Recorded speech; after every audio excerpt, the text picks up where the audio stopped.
जय शिव शंकर, हर हर महादेव, जय बाबा बूढ़ा अमरनाथ। इस समय हम बाबा बूढ़ा अमरनाथ जी के पावन स्थान में जो है वो उपस्थित हैं और मेरे साथ यहाँ के मुख्य पुजारी जो हैं अरुण शर्मा जी हमारे साथ मौजूद हैं और इनसे जानने की कोशिश करेंगे कि बाबा बर्फानी का, बाबा बूढ़ा अमरनाथ जी का यहाँ का क्या महत्व है और कहाँ कहाँ से यात्री यहाँ पर जो है वो आस्था लेकर आते हैं। पंडित जी, आपका बहुत बहुत स्वागत है। और सबसे पहले जो है श्रावण का जो पवित्र माह चल रहा है और बाबा बूढ़ा अमरनाथ जी की तरफ से आप क्या जो है भक्तों को क्या संदेश देना चाहते हैं, क्या कहेंगे? सबसे पहले जो आपका बहुत बहुत धन्यवाद महाराज जी। और श्री बाबा बूढ़ा अमरनाथ की जय। ये जो बाबा बूढ़ा अमरनाथ जी हैं, ये जो है सब भक्तों की मनोकामना जो है पूर्ण करते हैं, क्योंकि देखो भक्तों की बहुत बड़ी आस्था है कि बाबा बूढ़ा अमरनाथ जी में। इसकी जो कथा कही जाती है कि जो भगवान जहाँ पर बूढ़ा अमरनाथ जी विराजमान हैं वो आज के नहीं है, सत्ययुग के समय के हैं। सत्ययुग में जो अमर कथा माता पार्वती जी को सुनाई गई यहीं से शुरू की गई बाबा बूढ़ा अमरनाथ जी से, और जो समाप्त जाके कहाँ हुई, श्रीनगर बर्फानी अमरनाथ में। फिर कहा जाता है कि त्रेता युग में जो है रावण के दादाजी प्लस्त ऋषि या प्लस्त मुनि जो थे उनने यहाँ पर तप किया है। द्वापर में कहा जाता है पांडु जो यहाँ पर आए उनने पूजा अर्चना की। और कलयुग में आज से जो है 2500 साल पहले की बात है, क्योंकि 1947 से पहले पुंछ एक राज्य था, एक स्टेट थी और इसका नाम था प्लस्त राज्य, क्योंकि ये जो है रावण के दादाजी की बसाई हुई नगरी थी। जब 1947 में पार्टीशन हुई इसको प्लस से पुंछ बना दिया गया। तो कहते हैं जो आज से 2500 साल पहले जो महारानी यहाँ की चंद्रिका जी थी वो क्या करती थी, यहाँ से एक गाँव पड़ता है 10 किलोमीटर दूर लोरन, वो इस राज्य की राजधानी थी, उसे लवर कोट कहा जाता था। तो महारानी क्या करती थी, जो कि आप देख रहे हो सावन का महीना चल रहा है, वो हर सावन के महीने में, हर साल सावन के महीने में वहाँ से लोरन से, लवर कोट से अपनी पालकी में बैठ के सैनिकों के साथ बर्फानी अमरनाथ के लिए यात्रा करती थी, क्योंकि ये स्थान जो है मिट्टी में लिपट था, किसी को पता नहीं था यहाँ पर बाबा बूढ़ा अमरनाथ जी हैं। तो कहा जाता है कि एक वर्ष क्या हुआ कि सावन के महीने में मौसम ख़राब हो गया, बर्फ़बारी पड़ गई, रास्ते बंद हो गए, तो महारानी वहाँ दर्शन के लिए नहीं पहुँच पाई। तो महारानी जो थी भोले बाबा की बहुत बड़ी उपासक थी, उसे भोले बाबा से बहुत प्रेम था। उसने सोचा मुझसे कोई गलती हो गई है या कोई त्रुटि हो गई है, इसलिए भोले बाबा जी ने मेरे को दर्शन के लिए नहीं बुलाया। तो रानी ने क्या किया, हठ योग, खाना पीना सब त्याग दिया, मैंने जो है मृत्यु लोक को प्राप्त करना है। आप जानते हो कि जो थोड़े दिन भोजन ग्रहण नहीं करेगा, जल ग्रहण नहीं करेगा, उसका शरीर क्या हो जाता है, वीकनेस हो जाती है, उसका शरीर कमज़ोर हो जाता है। तो रानी की यही स्थिति होगी, रानी का चलना बैठना जो है बहुत मुश्किल हो गया। जो उसकी दासियाँ थी वही उसको नित्य कर्म करती थी, बैठाना उठाना। थोड़े दिन और बीतते हैं तो रानी को स्वप्न आता है। स्वप्न में महादेव एक बूढ़े महात्मा का रूप धारण किए हुए रानी को दर्शन देते हैं और रानी से बात करते हैं कि आपको क्या परेशानी है, आप अन्न जल क्यों नहीं ग्रहण कर रही। तो जो रानी सारी कथा बताती है तो महात्मा जी कहते हैं कि आपको कहीं जाने की ज़रूरत नहीं, आपको आपके ही राज्य में दर्शन होंगे। इस पर रानी का स्वप्न टूटता है। सुबह होती है तो रानी सोचती है ऐसे को सपना आया होगा। सुबह वही भोले बाबा बूढ़े महात्मा के रूप में रानी के महल प्रकट होते हैं। प्रकट होने के बाद जो है भिक्षा के लिए आवाज़ दी जाती है। जब भिक्षा के लिए आवाज़ दी जाती है तो रानी की दासियाँ भिक्षा लेके आती हैं, तो महात्मा जी मना कर देते हैं कि भिक्षा लूँगा तो मैं रानी के हाथ से लूँगा, किसी और के हाथ से नहीं लूँगा। जो दासियाँ होती हैं वो झगड़ा शुरू कर देती हैं, बहस करती हैं कि रानी बीमार है, चल नहीं सकती, बैठ नहीं सकती, आपको भिक्षा कैसे देगी। तो महात्मा जी कहते हैं आप जाके रानी को मेरा संदेश दें।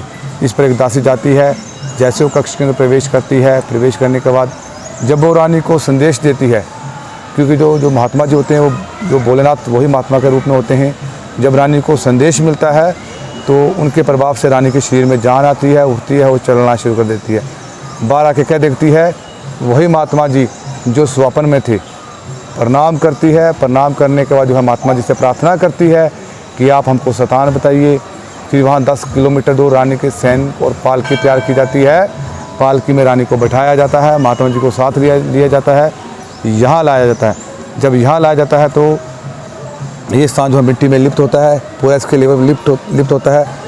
महात्मा जी जाते हैं, अपना त्रिशूल मारते हैं। त्रिशूल मारने के बाद सैनिकों को कहते हैं जगह खोदिए।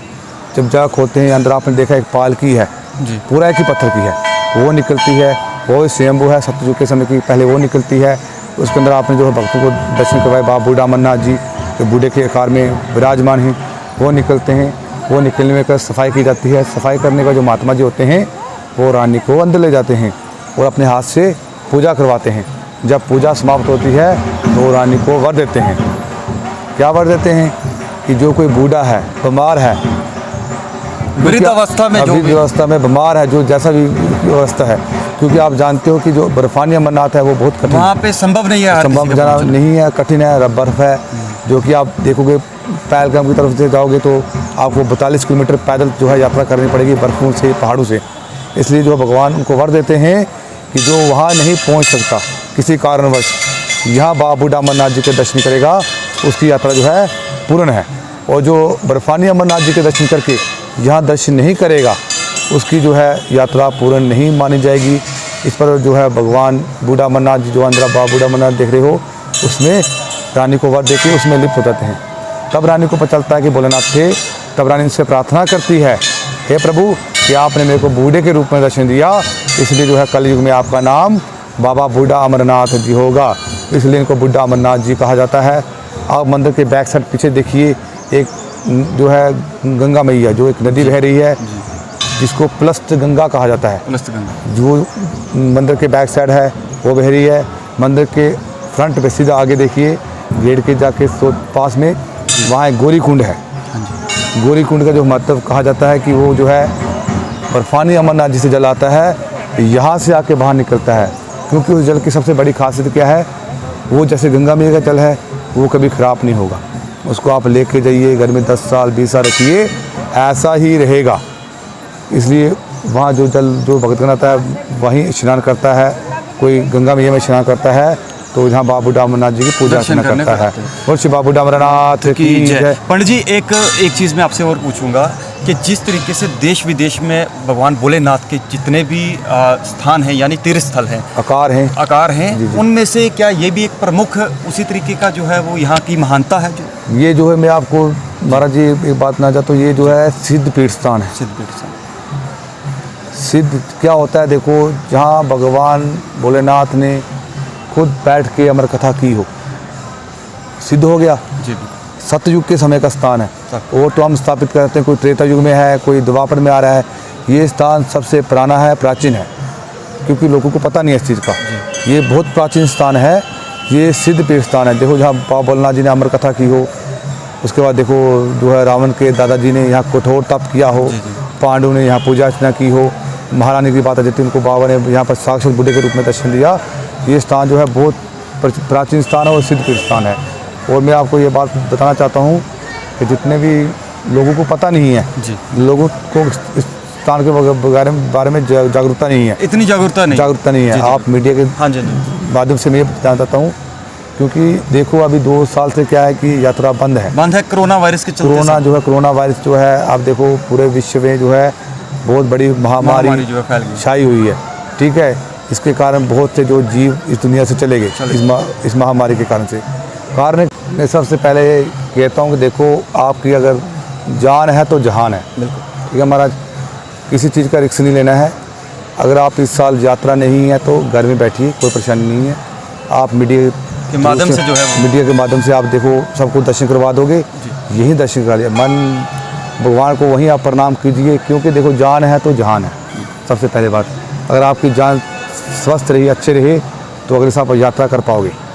ठीक है महाराज, यात्रा देखो 1 साल बंद है, 2 साल बंद है, 3 साल बंद है, फिर चलेगी यात्रा चलेगी, कोई परेशानी नहीं है। आप जो है अपने देखो, ये हमारा काम है, गवर्नमेंट का काम नहीं है। गवर्नमेंट अपने से बहुत कोशिश कर रही है, पर हमें भी अपना एक फर्ज वो अदा करना चाहिए। हर नागरिक का ये फर्ज है जो बचाव करना है। जो गवर्नमेंट आपको बता रही है उसका पालन कीजिए। जैसे घर में एक बड़ा आदमी होता है, वो घर में सबको बोलता है ऐसे रहना है, तो ऐसे रहते हैं।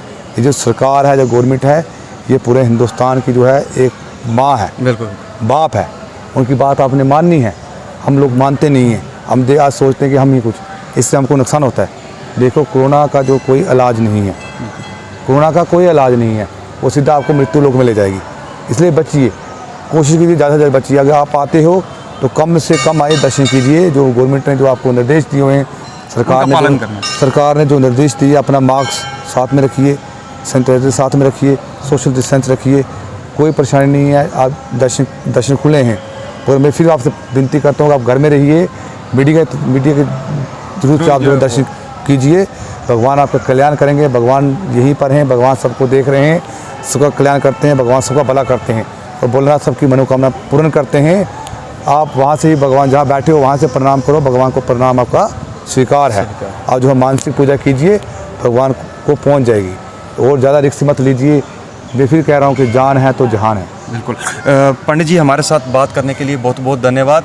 तो ये हमारे साथ मंदिर के मुख्य पुजारी जो हमारे अरुण शर्मा जी थे, जिन्होंने विस्तार पूर्वक जो है काफ़ी लोगों को इस बाबा जी के जितने भी जो है बाबा बूढ़ा अमरनाथ जी के वो पूरे जितने भी उनके प्रसंग हैं उनके द्वारा संक्षेप में आपको कथा का एक किस्म की पूरी कथा सुनाई है, इन्होंने बताया।